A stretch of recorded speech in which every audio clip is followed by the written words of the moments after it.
আজ বানাবো আমড়ার অম্বল। এটা বাঙালিদের খুব ফেভারিট। আর বাঙালির তো ভাতের পাতে অম্বল বা চাটনি ছাড়া চলে না। তো চলো কীভাবে বানাচ্ছি দেখে নাও। আমড়াগুলোকে চার ভাগ করে কেটে নিয়েছি লম্বা লম্বা করে।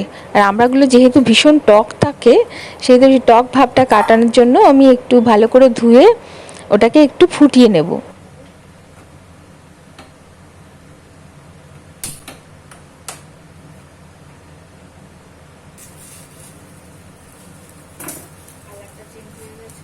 দেখো কালার চেঞ্জ হয়ে গেছে, তার মানে এটা নরম হয়ে গেছে অলরেডি। আর টক ভাবটা একটু কমানোর জন্য এই ফোটানোটা, না হলে ডাইরেক্ট এটা ইউজ করা যায়। এবার এটাকে ছেঁকে নেব।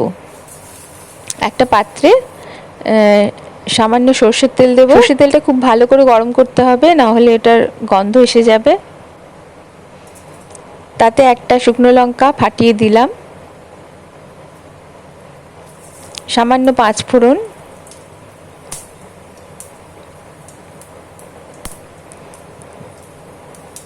সামান্য হলুদ দিলাম।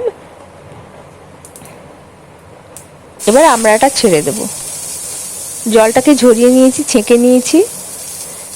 ওটাকে একটু নাড়াচাড়া করে নেব।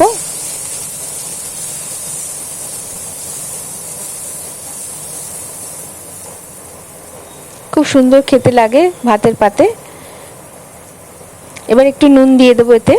আগে আমি নুন দিইনি, খুব অল্প নুন। এটা সবজির মতো নুন লাগবে না। এটা যেহেতু মিষ্টি চাটনি হচ্ছে, মিষ্টি অম্বল, টক মিষ্টি অম্বল হবে, সেহেতু নুনটাকে ব্যালেন্স করার জন্য দেওয়া হচ্ছে।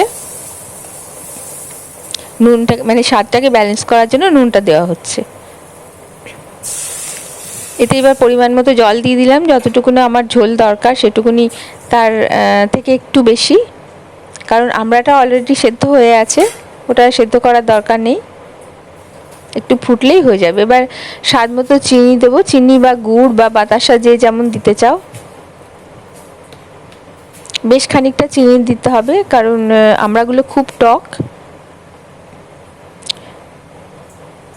স্বাদ মতো চিনি দেওয়ার পরে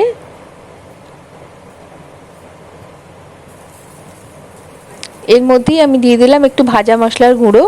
এটা হতে পারে 5 ফোড়ন ভেজে গুঁড়ো করাও হতে পারে, আবার শুকনো লঙ্কা, জিরে আর মৌরি ভেজে গুঁড়ো করা হতে পারে। যে কোনো মশলা দেওয়া যেতে পারে। এই ভাজা মশলাটা দিলে খুব সুন্দর টেস্ট হয়। ওটা একটু ফুটে উঠলেই ব্যাস তৈরি আমড়ার অম্বল।